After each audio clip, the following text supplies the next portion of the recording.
کئی ہفتوں سے اسی آیت پر درس چل رہا ہے کہ جلد بازی کا مطلب کیا ہے. جلد بازی کا مطلب یہ ہے، اس پر میں نے کئی دفعہ بیان کیا نا پورا، کہ ہمارے سارے فیصلے اکثر جلد بازی میں ہوتے ہیں.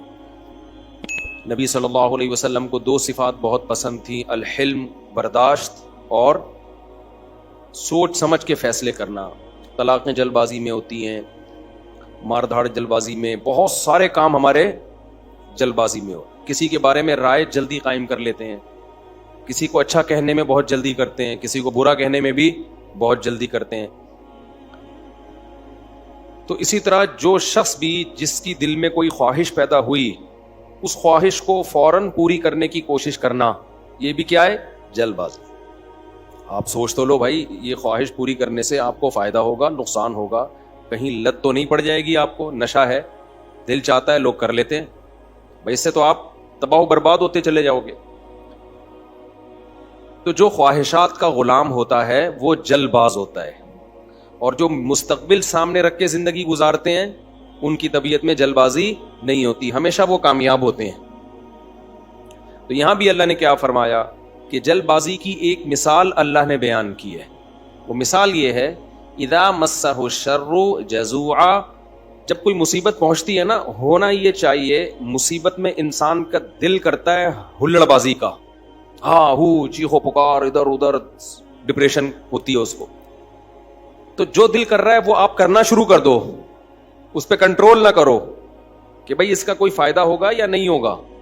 ایسا تو نہیں کہ میرے اس ری ایکشن سے فائدے کے بجائے الٹا اور زیادہ نقصان ہو جائے. تو اللہ کہتے ہیں جلد باز آدمی کیا کرتا ہے، وہ یہ نہیں دیکھتا، وہ بس اپنی خواہش کو پوری کرنے میں لگا ہوتا ہے. غم پہنچا ہے تو اس غم کو ہلکا کرنے کے لیے جو مرضی اسے کرنا پڑے وہ کر گزرتا ہے. اس کی مثال ایسے ہے نا، آپ نے دیکھا ہوگا، ایک کہیں کوئی واقعہ ہو جائے نا، کوئی دھماکہ ہو جائے، تو جو انویسٹیگیشن کے لیے لوگ وہاں جاتے ہیں وہ کہتے ہیں ہمیں سب سے بڑی مصیبت پتہ کیا ہوتی ہے؟ وہاں عوام جو احتجاج شروع کر دیتی ہے، اس سے کیا ہوتا ہے کہ وہاں جن لوگوں نے کچھ کارروائیاں کی ہیں نا، ان کے ثبوت مٹ جاتے ہیں. ہونا یہ چاہیے، پوری دنیا میں ہم نے ایک اصول دیکھا ہے، جہاں کوئی ایکسیڈنٹ ہو، کوئی واقعہ ہو نا، فوراً وہ روک دیتے ہیں، پورا ایک گھیراؤ میں لے لیتے ہیں کہ انویسٹیگیشن کرنے تو اس میں غلطی کس کی ہے، تاکہ اس کو سزا ملے. ہمارے یہاں کیا ہوتا ہے کہ پتہ ہی نہیں چلتا کہ غلطی کس کی ہے. اتنا کراؤڈ اکٹھا ہو جاتا ہے، اتنی عوام دائیں بائیں آگے پیچھے، جس کو پکڑ کے پبلک کوٹنا شروع کر دے تو بس وہی مجرم ہے. یعنی جس کو پہلے تھپڑ لگ گیا نا، سمجھو وہ کیا ہے، بس اسی نے کیا ہے. بہت کچھ الٹا پلٹا ہو جاتا ہے. تو وجہ کیا ہے بھائی؟ اپنے احتجاج فوراً کر لینا کسی بھی چیز پہ، سوچے سمجھے بغیر الزام ڈال دینا کسی کے اوپر.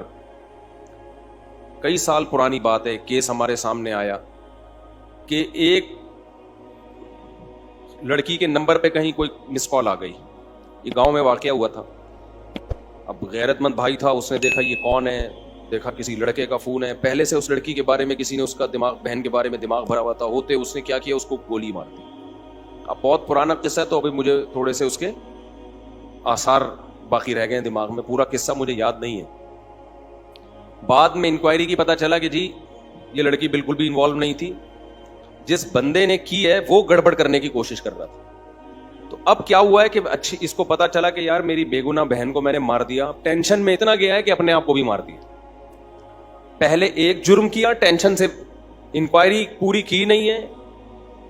بھائی پہلے غور تو کر لو، تجزیہ کر لو، کوئی بھاگی تو نہیں جا رہی، دیکھ لو. اور اگر مس کال آئی بھی ہے، کوئی آپس کا ریلیشن بھی ہے، تو اس کا یہ مطلب تو نہیں ہے نا کہ گولی سے ہی اڑا دو. اس کی اسباب پہ غور کرو، اس کی وجوہات پہ غور کرو. پہلے جلد بازی میں ایک کام کیا، ایک بے گناہ کو قتل کیا، اب جلد بازی میں ایک اور گناہ کر لیا، اپنے آپ کو بھی مار دیا. تو ہمیشہ جلد بازی میں انسان سے غلط کام ہوتے ہیں، ٹھیک کام نہیں ہوتے. کتنی بڑی سے بڑی ٹینشن ہونا، ٹائم سب سے بہترین مرہم ہے، یہ خوب یاد رکھو. جب میرے پاس کوئی پریشان آدمی آتا ہے نا، جس کو کوئی بہت بڑا غم پہنچا ہو، اس کی حالت خراب ہو رہی ہو، میں اسے ایک بات لازمی کہتا ہوں کہ وقت سے بہترین مرہم دنیا میں کوئی نہیں. یہ ٹائم گزار لو، اس ٹائم کو کیا کرو، گزارو بس. جیسے جیسے ٹائم گزرے گا نا، حالات اپنے آپ کو خود ہی ایڈجسٹ کرتے چلے جائیں. اللہ نے انسان کے باڈی میں ایسی ایک لچک رکھی ہے. میں نے ایک ڈاکٹر صاحب سے پوچھا، ڈاکٹر صاحب اب پین کلر ایجاد ہو گیا ہے، درد ہوتا ہے، لوگ ٹیکا لگاتے ہیں، پہلے زمانے میں کیا ہوتا تھا؟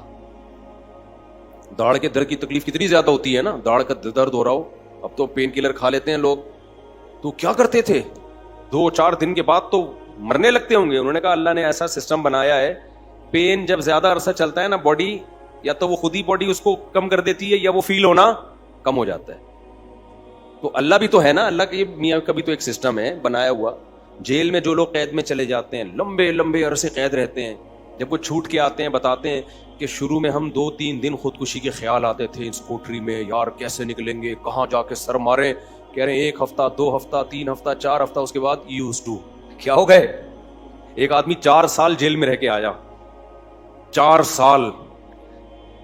کہتا ہے 4 سال میں نے دھوپ, اچھا بھلا آدمی بھی بہادر آباد اور ڈیفینس کا جو لگژری لائف اسٹائل میں ٹائم گزارا. میں نام نہیں بتاؤں گا, بدنام ہو جائے گا بیچارہ, ایسا نہ ہو مزید کوئی رشتہ ہی نہ دے اس کو. مدیز اس لیے کہ شادی شدہ ہے. خیر اس وقت کما رہا تھا وہ, تو وہ کسی شبہ میں اٹھا کے لے گئے اس کو. اچھا بھلا ڈیفینس یا بہادر آباد کا لڑکا تھا. بہادر آباد بھی اچھا ایک ایسا علاقہ ہے, لگژری لائف اسٹائل میں پلا, زیادہ ٹائم اس کا یورپ اور یعنی یورپ میں گزرا ہے. کسی شبہ میں اٹھا لیا اس کو. 4 سال اس نے دھوپ نہیں دیکھی.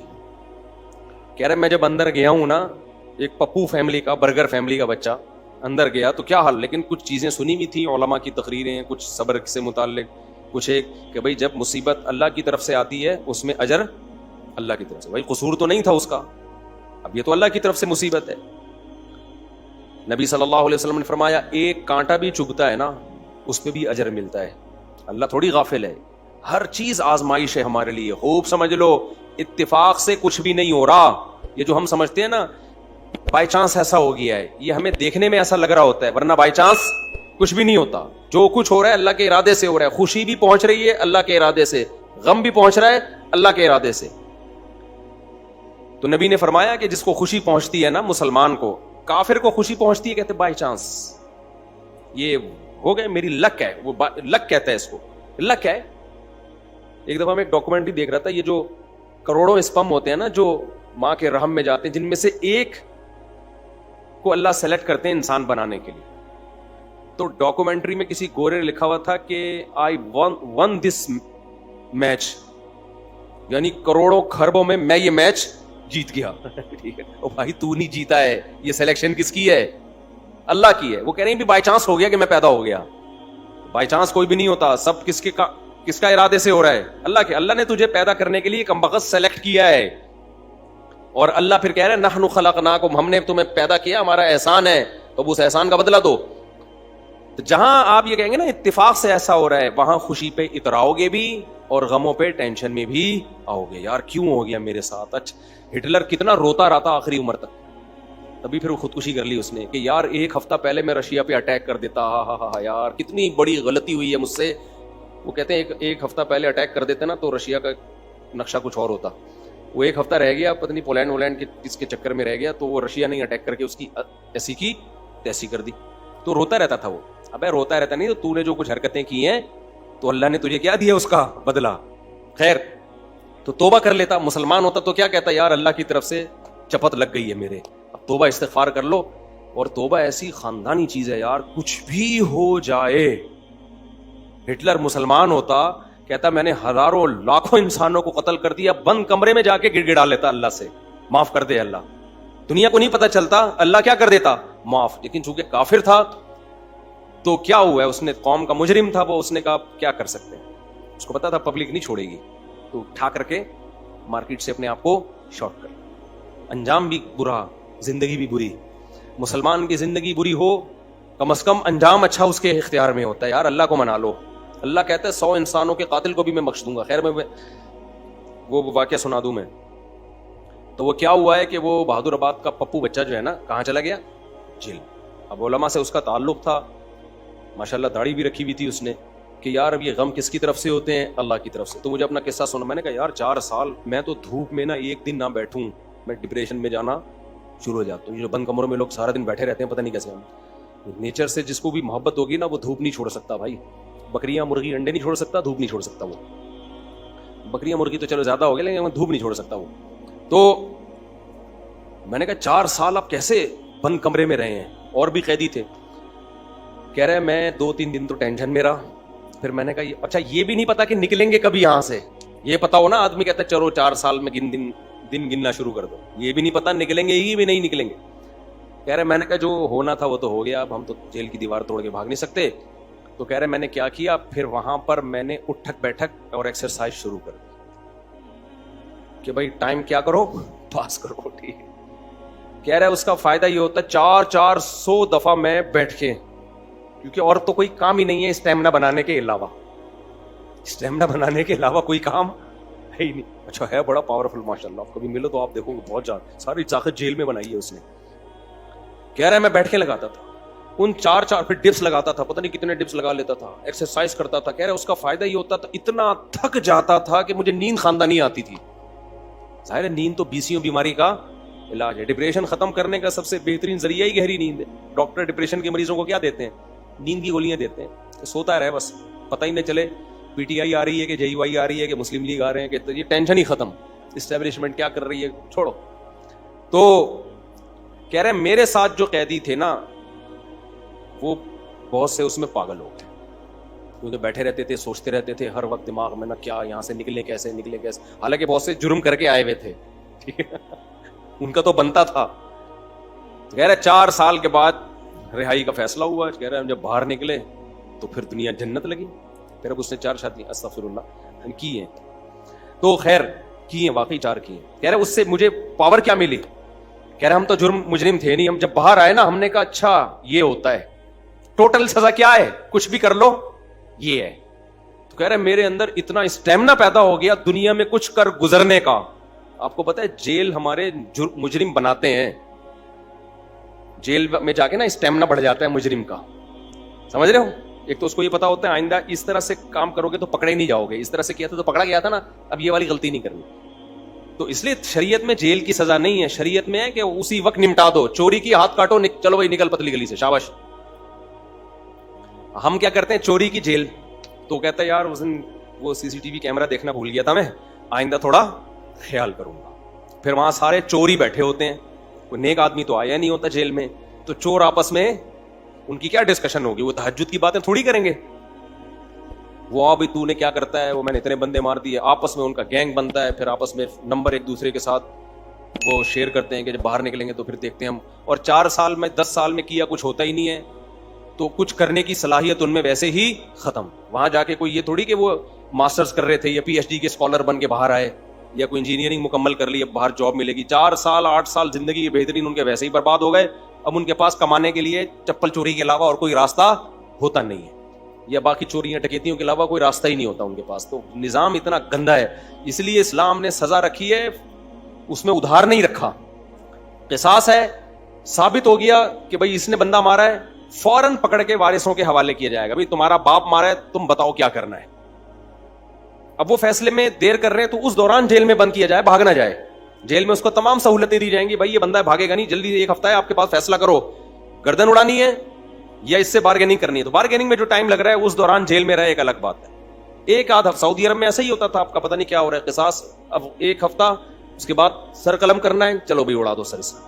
سر نہیں قلم کرنا, پیسے لے کے چھوڑنا ہے, پیسے لے بھائی, اور جو بھی رہن کے طور پر اس کی پراپرٹی رکھوائی, چل بھائی نکل, ختم. ہماری عدالتوں پہ بوجھ کتنا ہے دیکھو, 20 سال پرانی فائلیں جج کے پاس پڑی ہوئی ہوتی ہیں. اسلام میں قصاص ہے. دانت توڑ دیے, ٹائم نہیں ہے بھائی, کون سا والا دانت توڑا, یہ والا, اب بتا دانت توڑنا ہے اس کا. دیکھو نبی صلی اللہ علیہ وسلم کی خدمت میں کتنا زبردست واقعہ ہے. حدیث میں آتا ہے حضرت انس رضی اللہ تعالی عنہ کی جو پھپھی تھی نا, کس کی, حضرت انس بن مالک کی پھپھی. حضرت انس نبی کے خادم تھے. ان پھپھی نے اپنی باندی کو مکہ مارا یا تھپڑ مارا, تو وہ باندی کا دانت ٹوٹ گیا. جو لونڈی تھی نا باندی, اس کا دانت ٹوٹ گیا. تو نبی کے پاس کیس آیا, تو آپ نے فرمایا اللہ کی کتاب کے مطابق فیصلہ کروں گا. تو کتاب اللہ تو یہ کہتی ہے دانت کے بدلے دانت. تو اب بڑے مسئلہ ہو گیا کہ بھئی یہ تو اتنے خاندانی لوگ ہیں, اور باندی یہ تو لونڈی ہے, لونڈی کا دانت ٹوٹ گیا, ملازم کو تھپڑ مارا, دانت ٹوٹ گیا, تو اب سیٹھ صاحب کا بھی دانت توڑا جائے کیا؟ گوروں کے ایسا کوئی قانون نہیں ہے. اسلام میں کہ بھئی دونوں انسان ہیں تو دونوں کے دانت کی سیم ویلیو ہے.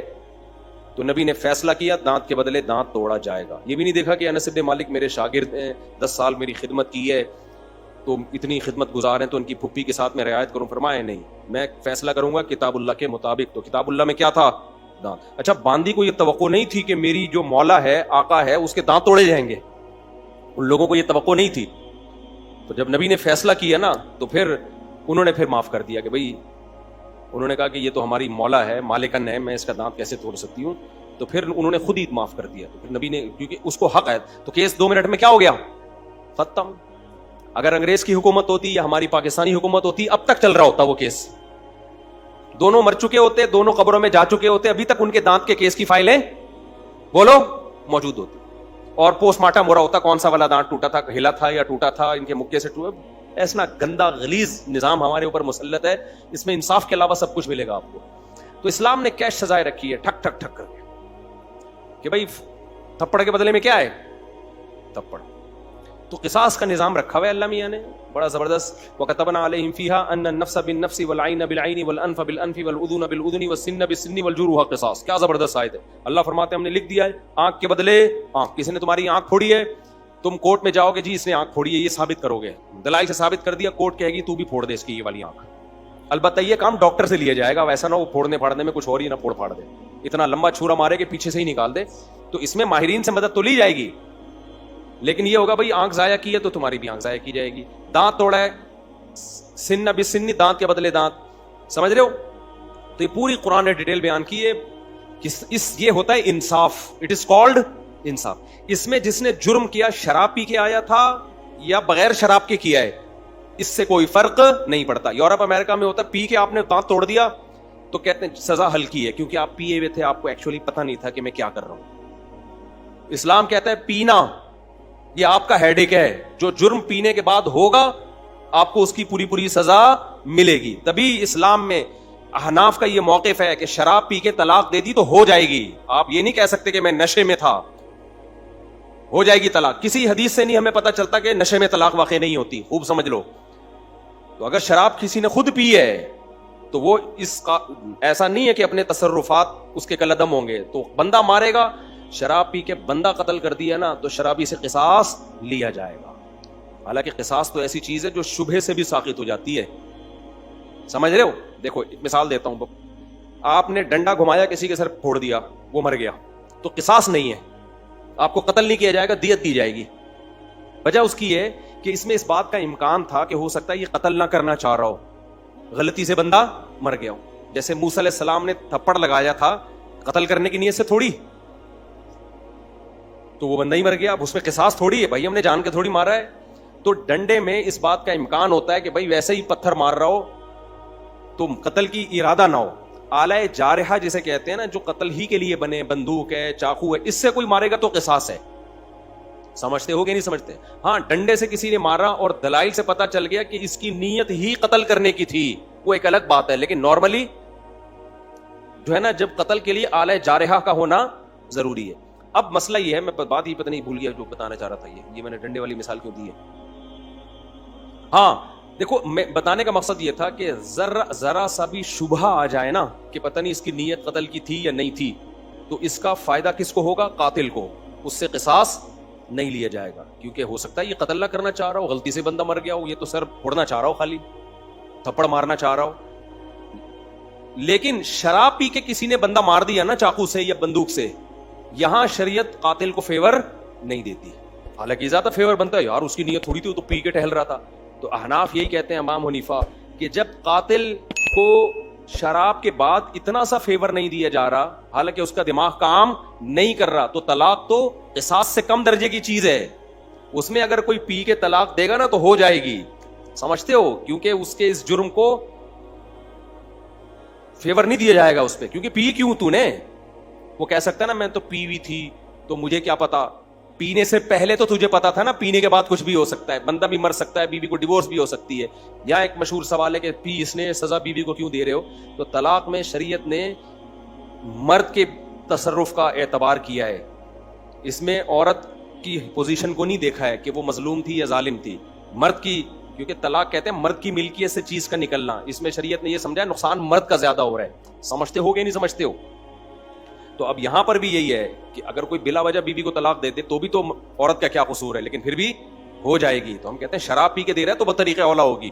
آج کل بہت زیادہ ہو رہا ہے, اور پھر لوگ فتوے دائیں بائیں سے لے آتے ہیں کہ جی وہ فلاں نے, سعودیہ کے مفتی نے فتویٰ دیا ہے طلاق نہیں ہوئی چونکہ پی وی تھی, فلاں نے فتویٰ دیا. آج کیا ہوا ہے, ایک آدمی نے کھڑے کھڑے بیوی کو 6 طلاقیں دی ہیں, سب نے یہاں کے مدارس نے فتویٰ دیا طلاقیں ہو گئی ہیں. سعودیہ کے کسی مفتی سے لائیو ویڈیو کال پہ بات کی, اس مفتی نے بولا کہ میں کسی فقہ شقہ کو نہیں مانتا, کوئی طلاق نہیں ہے. تو میں نے کہا یہی اس کے جاہل ہونے کی دلیل ہے کہ 1400 سال سے جو اسلامی قانون مرتب ہوا ہوا آ رہا ہے, اس جاہل آدمی کو وہ پتہ نہیں ہے, اور یہ اٹھ کے آیا ہے اسلام سکھانے کے لیے. تو یہ جو کہتے ہیں نا فقہ شقہ نہیں مانتا, اس کا مطلب ہوتا ہے سارے گھاس کھا رہے تھے, ہم اکیلے آئے ہیں دنیا میں جو اب قرآن و سنت کو ہم نے سمجھا ہے. خیر, تو کہاں سے کہاں بات چلی گئی, بہت اسپیڈ مار رہا ہوں آج میں. ہاں, بہادر آباد سے پھر وہ جیل سے نکلے. ہاں, تو یہ میں عرض کر رہا تھا کہ اسلام کا نظام کتنا بہتر ہے یار. زنا کیا ہے 100 کوڑے مارو, چھوڑ دو بس اس کو, پھر ملامت نہ کرو اس کو. شادی شدہ نے زنا کیا, رجم کرو, قصہ ختم, چلو بھائی. کمارے نے زنا کیا, 100 کوڑے دونوں کو چترال لگاؤ اور چھوڑ دو ان کو. کسی نے زنا کی غلط تہمت لگا دی, 80 کوڑے لگاؤ, چھوڑ دو, چل بھائی. کیس نہیں ہے لمبے لمبے, سمجھتے ہو کہ نہیں سمجھتے ہو, تو لمبے لمبے کیس نہیں ہے. تو ہمارے یہاں تو بہت ہی گندا نظام چل رہا ہے یار, اللہ بچا کے رکھیے, جیلوں سے اللہ بچائے. جیلوں میں خارج کی بیماریاں لگتی ہیں, پتہ ہے آپ, ایک دوسرے کی پھوڑے پھنسیاں ٹرانسفر ہو رہے ہوتے ہیں. گندگی کا ایک نظام ہے, بہت ہی گندا نظام ہے جیلوں کا. تو وہ صاحب جیل میں 4 سال جب کاٹ کر آئے تو کہہ رہے ہیں میں اتنا کانفیڈنس پیدا ہو گیا. لیکن چونکہ بندہ 2 نمبر نہیں تھا, جب 2 نمبر نہیں تھا تو برائیوں کی طرف نہیں گیا, اچھائیوں میں کانفیڈنس پیدا ہو گیا. تو اچھائی آپ کو پتا ہے, جس نے میرے بیان سنے ہو ایک اچھائی تو اس کو پتہ ہی ہوتی ہے کہ شادیاں میں نے 4 کرنی ہے. تو کہہ رہا ہے میں جیل سے باہر نکلا نا, بیانات میرے سننے میں تھے, کہتا ہے میں نے سوچا کہ اب کسی کا باپ میرے کو روک کے دکھائے 4 شادیوں سے, کیونکہ اتنی ٹینشن جیل میں کہہ رہے ہیں میں نے اٹھا لی ہے کہ اب ٹینشن میرے لیے مسئلہ نہیں. کیونکہ دوسری میں آدمی ٹینشن کی وجہ سے نہیں کرتا نا, میرا ٹینشن کی ایسی کی تیسی. دیکھو اس نے صبر کیا نا, تو یہ جیل اس کے حق میں کیا ہو گیا, مفید. اگر صبر نہ کرتا, جلد بازی والا کام کرتا, جیل میں بیٹھا رہتا, یہ کیا ہو رہا ہے میرے ساتھ, میں نے تو کوئی ایسا گناہ نہیں کیا, اللہ کو میں ہی ملا تھا. کبھی حکومت کو گالیاں دیتا, کبھی پولیس کو گالیاں دیتا, کبھی فوج کو گالیاں دیتا, کبھی عمران خان کو, کبھی مسلم لیگ کو, کبھی کس کو. ان پہ کچھ بھی اثر جو بھی نہیں رینگتی ان کے اوپر. کیا خیال ہے, ان پہ جو بھی نہیں رینگتی, کسی پہ کچھ بھی نہیں ہونا تھا. اور اللہ کو بھی ایسے لوگ اعتراض کرنا شروع کر دیتے ہیں. اس نے یہ بولا بھائی میرے بس میں جو ہے میں وہ کروں گا, جو میرے بس میں نہیں ہے وہ میں نہیں کر سکتا. آج ایک بندہ آیا نا, بہت بیچارہ پریشان تھا, اللہ اس کی پریشانی دور کرے. گھر میں بیوی کا جھگڑا چل رہا تھا, بیوی چلی گئی, فلانا ہو گیا, ڈمکانا ہو گیا, بہت مسائل. میں نے اس کو ایک اصولی بات کی, میں نے کہا جو تمہارے بس میں ہے وہ چھوڑو نہیں, جو تمہارے اختیار میں نہیں ہے اس کی فکر چھوڑ دو. کہہ رہے میں نے ابا کو ہر طرح سے منا لیا, ابا ٹھیک ہی نہیں ہو رہے. تو میں نے کہا ٹھیک کرنے کی فکر چھوڑ دو. کیا خیال ہے بھائی, ابا کو راضی کرنے کی فکر کر رہا ہوں, ابا مجھ سے راضی نہیں ہو رہے. میں نے کہا اپنا ایٹیٹیوڈ ابا کے ساتھ ٹھیک کر لو, توبہ معافی مانگ لو ابا سے, سوری کر لو اگر کوئی غلطی ہوئی ہے, اور ابا کو کے ساتھ معاملہ ٹھیک کر لو, دیکھ لو یہ کس چیز سے خوش ہوتے ہیں, وہ کام. کہہ رہے یہ بھی کر کے دیکھ لیا, پھر بھی نہیں ہے, اس کی غلطی ہے. پھر بھی بعض دفعہ انسان جھک جاتا ہے کہ چلو یار گھر بسانے کے لیے کمپرومائز کرو. تو پھر جب وہ کہتے ہیں نا میں نے ہر طرح سے 1 سال ہو گیا محبت سے سمجھا کے دیکھ لیا, پھر میں کہتا ہوں اب ایک راستہ ہے بدماشی کا. کون سا راستہ ہے, بدماشی. تو جاؤ بدماشی کر سکتے ہو, بیوی اٹھا کے لے آؤ, سمجھ رہے ہو, جاؤ سسرال پہ, بولو ایسی کی تیسی نکالو میری بیوی ہے. کہہ رہے یہ نہیں کر سکتا. میں نے کہا پھر چھوڑ دو, لعنت بھیجو. بدماشی کے لیے پاور بھی تو ہونا, ایسا نہ ہو بدماشی کے لیے گئے اور 4 سالے لمبے لمبے نکل کے آئے, انہوں نے تمہارے ہاتھ پاؤں توڑ کے شوپر میں ڈال کے بھیج دی کہ جا گھٹنا جڑوا جا کے اب تو اپنا. میں نے کہا بدماشی کی طاقت ہے. اچھا مجھے آواز سے بھی پتا چل جاتا ہے کہ اس میں بدماشی کی طاقت ہے یا نہیں. بندہ بات کر رہا ہوتا ہے نا, مجھے اندازہ ہو جاتا ہے کہ اس آواز بھی بدماشوں والی ہونی چاہیے. ایسا نہ ہو کہ آپ چیخے تو کھانسی آ گئی آپ کو, سسرال جا کے چیخ رہا ہے نکال, پھر کھانس رہا ہے, اس سے پھر وہ فائدہ نہیں ہوتا اور ہو جاتے ہیں. اور پھر جب بدماشی کی ہے نا اس پہ قائم رہو, پھر یہ نہیں ہوتا. میں نے ایک ہمارے پٹھان دوست کا واقعہ سنایا تھا نا, بلا وجہ اس کی بیوی کو ان کی اماں ساس گھر میں بٹھا لیتی تھی. پرانا واقعہ, ہمارے پٹھان بھی ہیں ماشاءاللہ, لمبے تڑنگے بہت. بلا وجہ میرے پاس بھی کیس آتا. ایک دن وہ گئے جا کے گھر میں گھسے, بولا ساس سے بولا دے میری بیوی کو, کیوں آگے بیٹھی ہوئی ہے یہاں پہ, حقوق ادا کر رہے تھے وہ. ایسی جا کے بدماشی کی ہے نا, وہ بےچارے کانپنے لگے, انہوں نے بولا لے جا بھائی لے جا بھائی, یہاں ایسا نہ ہو کوئی بندہ نہ کچھ مر جائے یہاں پہ. حالانکہ اس نے کوئی قتل کی دھمکی نہیں دی, تو لے آئے. ماشاءاللہ 4-5 سال ہو گئے, ہنسی خوشی زندگی گزر رہی ہے. تو بعض مسئلے حل کس سے ہوتے ہیں؟ بدماشی سے حل ہوتے ہیں, جو صحیح طریقے سے حقوق نہیں ادا کر رہے. اسی طرح داماد بھی بدماشی سے بعض دفعہ قابو میں آتا ہے, صرف یہ بیوی کا معاملہ نہیں ہے. تو داماد صحیح طرح حقوق ادا نہیں کر رہا ہوتا, تو وہاں بھی میں کہتا ہوں یار یا تو بدماشی کرو, محبت سے پہلے سمجھاؤ, نہیں آ رہا بدماشی سے نہیں ہو رہا, تو پھر تمہارے پاس ایک ہی راستہ ہے, بلیدگی لو اس سے, سمجھتے ہو, یا پھر کمپرومائز کرو, اسی طرح ظلم سہتے رہو بیٹھ کے. تو مشہور ہے کہ گھی اگر سیدھی انگلی سے نہ نکلے تو کیسے نکالنا پڑتا ہے؟ ٹیڑھی انگلی سے نکالنا پڑتا ہے, سمجھتے ہو.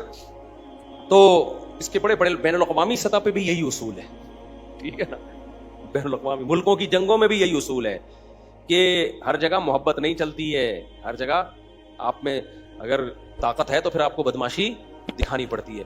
تو وہاں بھی میں یہ لوگوں سے یہ کہتا ہوں بھائی گھریلو جھگڑا چل رہا ہے, جو آپ کے اختیار میں ہے وہ کرو, جب نہیں ہو پا رہا نا اس کا مطلب آپ معاملہ آپ کے اختیار سے باہر ہے. پھر یہ مت دیکھو کون صحیح ہے کون غلط ہے, اس بحث میں پڑھنے کا فائدہ کیا ہے؟